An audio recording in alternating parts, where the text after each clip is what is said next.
Assalamualaikum guys. Risk-taking is still the issue to be resolved because for a long time Shariah advisory have been downplaying the role of risk-taking in Islamic finance or in Islamic banking. As we know very well that the Quran has prescribed al-bay' over riba.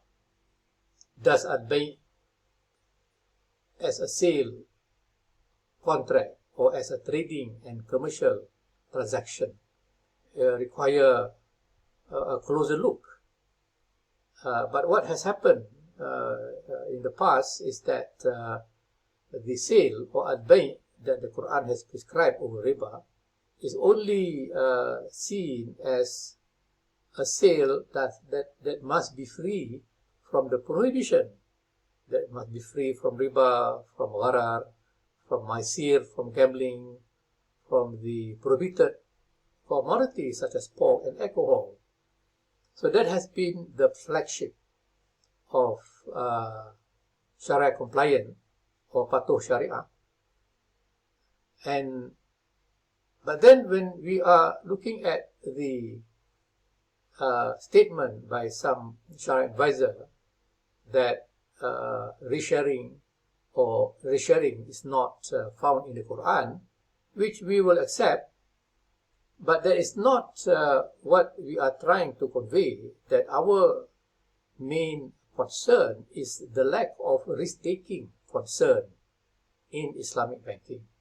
That risk-taking has been underpriced, it has been understated, that nobody gives an interest about risk-taking.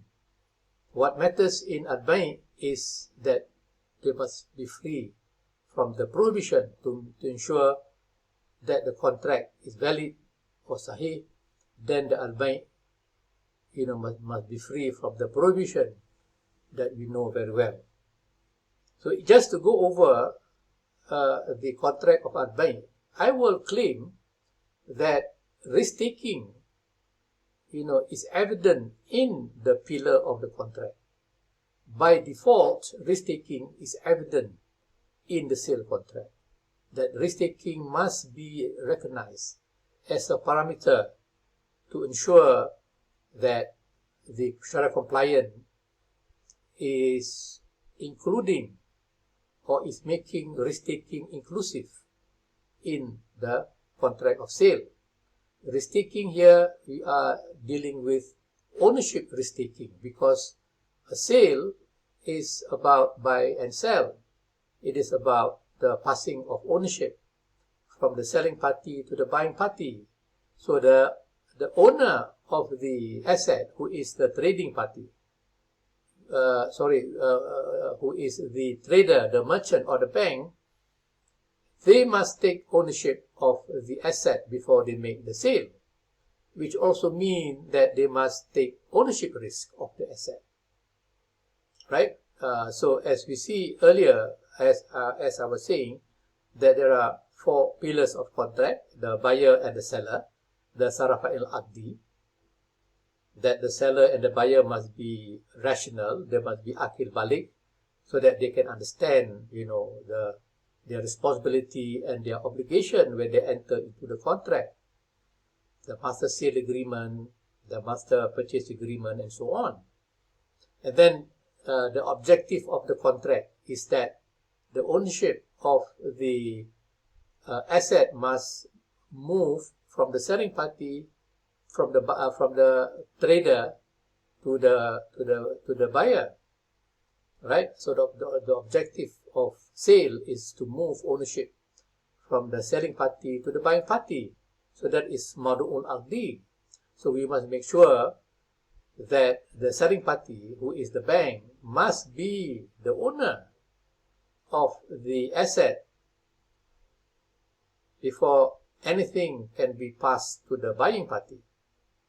So meaning that this madu'ul aqdi will make sure that the trader or the merchant legally owns the subject matter, because this ownership will be passed on to the buying party once the sale is executed.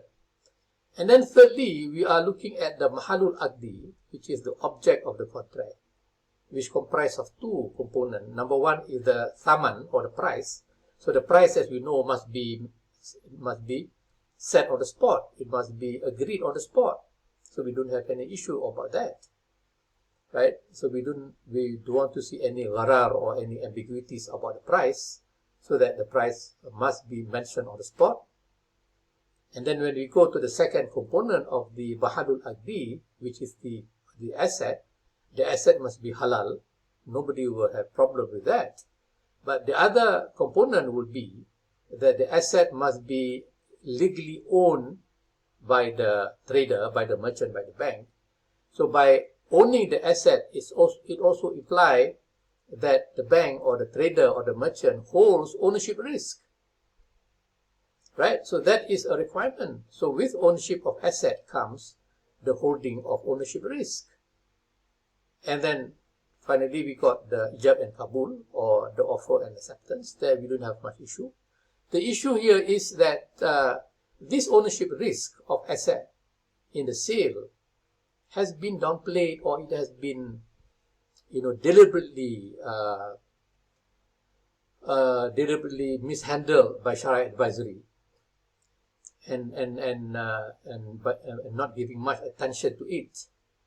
But we know very well this is the essence of sale, whereby the trader who wish to earn profit from the sale must be able to absorb losses as well. So we are looking at the legal maxim, al-gharur bi-ghunni, with profit come losses, no pain, no gain. Though this is a natural law in any business for any merchant or anyone who is undertaking a business, trading business or wholesale business, retail business, they must be ready to face losses, because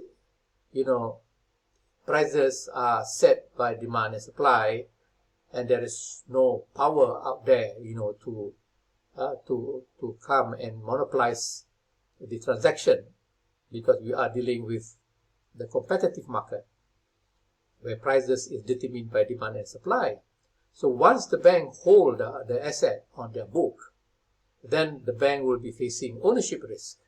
And this will pose a great danger to the bank, because, with high, with ownership risk, that would imply that the asset will be facing the danger of price volatility, which is price risk or market risk. So decline in asset prices, due to demand and supply, may, bring a loss to the merchant.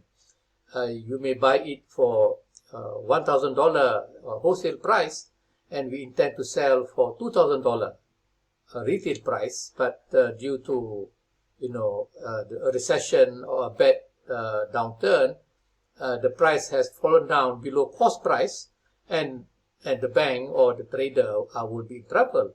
So they have to absorb the losses. So in banking, this is not possible. That bank will not want to take all of these assets, the property, the automobile, the machinery, onto their banking book, because the capital charge will be very high. The risk weight accorded to asset held by the bank for resale is about 157% under the market risk indicator approach. And no bank would be willing to do this, right? So this is why we can see that the issue of ownership risk have been downplayed by Shariah advisory, because the bank don't like it.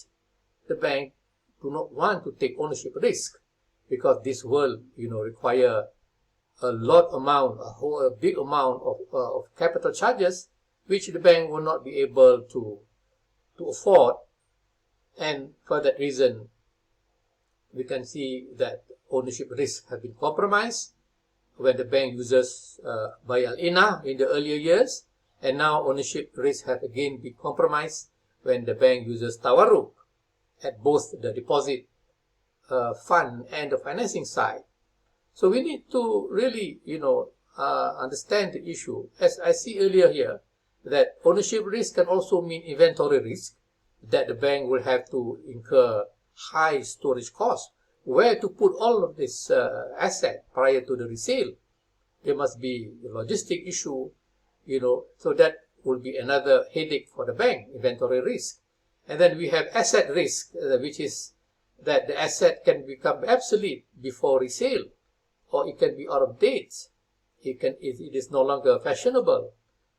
People who have made the order through the MPO or through they decline to execute the sale because of obsolescence.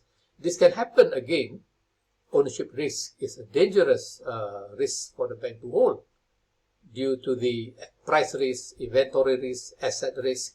So that is why we have to come back and look at this issue of ownership risk.